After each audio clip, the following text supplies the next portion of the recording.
Hello, আসসালামু আলাইকুম। মূলা দিয়ে রান্না করেছি হুরিউনি, শুঁড়ি শুটকি। আমার অনেক পছন্দের একটা রেসিপি। শীতকালে আমি খুব পছন্দ করি। তো আমি যেভাবে রান্না করি এটা একটু আমার স্টাইলে তোমাদের সাথে শেয়ার করছি।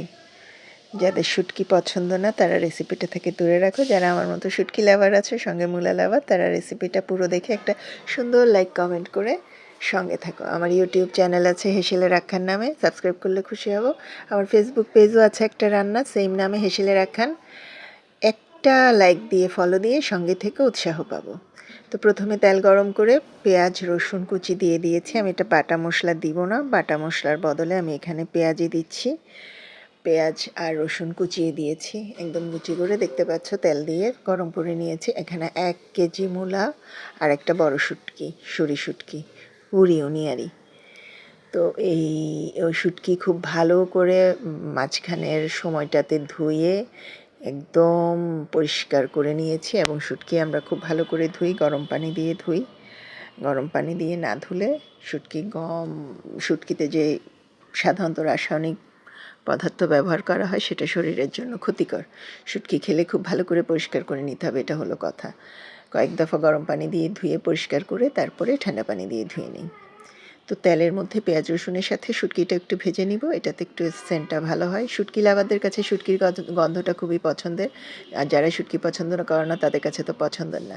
দিয়ে দিচ্ছি 1 টেবিল চামচ লবণ, 1 টেবিল চামচ ধনিয়া জিরার গুঁড়ো, 1 টেবিল চামচ মরিচের গুঁড়ো, হাফ চামচের কম হলুদের গুঁড়ো। হলুদের গুঁড়োটা আমি একটু কমই খাই, আমাদের নিজের করানো বলে, মানে এটা হচ্ছে বেশি করা আর কি, অত দিলে গন্ধ হয়ে যায়।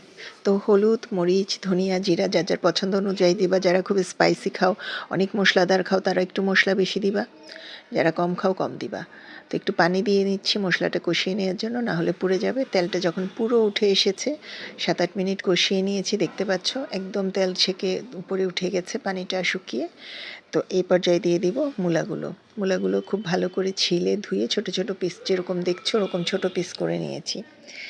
আর মূলা এখন যেহেতু নতুন মূলা, শীতের মূলা, সেজন্য আমি সিদ্ধ করে নিইনি। যখন একটু পুরানো হয়ে যাবে, বেশি পুরানো হয়ে গেলে তখন একটু ভাপিয়ে নিই। তো নতুন মূলা ভাপিয়ে নিতে হয় না, যাদের মূলার গন্ধ সহ্য হয় না তারাও মূলাটা একটু ভাপিয়ে নিতে পারো। আসলে আমি সবজি না সিদ্ধ করে রান্নার পক্ষপাতী না, এটাতে আমার কাছে মনে হয় সেই সবজি খেয়ে লাভ নেই।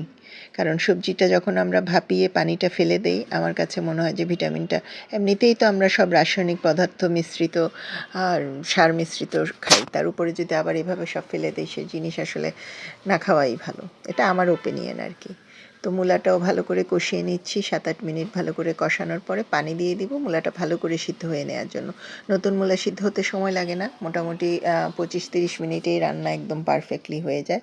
তো ভালো করে ঢেকে দেব এবং 15 মিনিটের মতো সিদ্ধ করব। যেহেতু মশলা খুব ভালো করে কষিয়ে নিয়েছি, এখন শুধু মূলা সিদ্ধ হলেই তরকারিটা হয়ে যাবে। তো এটা যেহেতু লং ভিডিও, কেউ না দেখে দয়া করে কমেন্ট করবে না। ভালো লাগলে রেসিপিটা একটা শেয়ার করে আমাকে রান্নার ভিডিও আপলোড করার উৎসাহ দেবে। পাশে থাকলে পাশে পাবে। তো দেখো হয়ে গেছে প্রায়, আর একটু সেদ্ধ হবে মূলাটা আমি তোমাদের 7-8 মিনিট পরে দেখাচ্ছি। আমি আরও 7-8 মিনিট সেদ্ধ করব। মূলাটা সেদ্ধ হলে খেতে খুব মজা লাগে। অনেকের মূলার গন্ধটা ভালো লাগে না, সেজন্য মূলাটা খেতে চায় না, কিন্তু মূলা খুবই একটা মানে উপকারী সবজি। মূলাতে কোনো ক্ষতিকর কোনো রকমের কিছু নেই যেটা আমাদের ক্ষতি করতে পারে। তো দেখো মোটামুটি আমার মূলা সেদ্ধ হয়ে এসেছে। এখন দিয়ে দেব হচ্ছে কাঁচামরিচ, টমেটো, আর সবার শেষে ধনেপাতা। তো কাঁচামরিচগুলো দিয়ে দিই। আমি 7-8টা কাঁচামরিচ ফালি করে নিয়েছি, তোমরা তোমাদের পছন্দ মতো ঝালটা দেবে। বেশি ঝাল খেলে বেশি দেবে। শীতকালের কাঁচামরিচগুলো অত একটা কিন্তু ঝাল না। তো টমেটোও দিয়ে দিচ্ছি মোটামুটি, দিয়ে এগুলো একদম মানে মিশিয়ে দেবো আর কি। তো এই সবজিটা আমি একটু ঝোল ঝোল রাখি, আমার কাছে এই ঝাল ঝাল ঝোলটা শুটকির মূলার ভীষণ পছন্দ।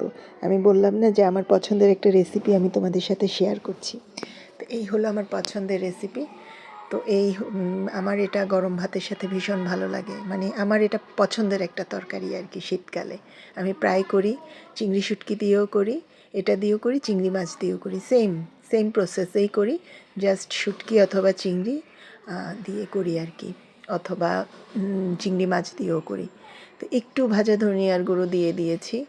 আর এখন হচ্ছে লাস্ট আমার রান্না একদম মূলা ওয়েল কুকড হয়েছে, লাস্ট হচ্ছে শুধু একটুখানি ধনেপাতা ছিটিয়ে দেয়া, বাস শেষ, আমার রান্না শেষ।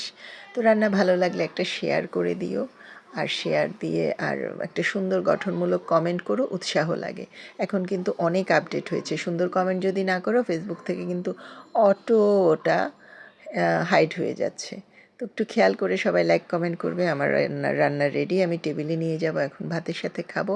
রান্না কেমন লাগলো জানাবে। আমার তো খুব পছন্দের একটা রান্না, আমার গন্ধেই খিদে লেগে যাচ্ছে। ভালো থেকো, সুস্থ থেকো, সুন্দর থেকো, সবাই সঙ্গে থেকো সুন্দর সুন্দর রেসিপি পাওয়ার জন্য। আর কি, ভালোবাসা দিও, ভালোবাসা নিও। আল্লাহ হাফেজ।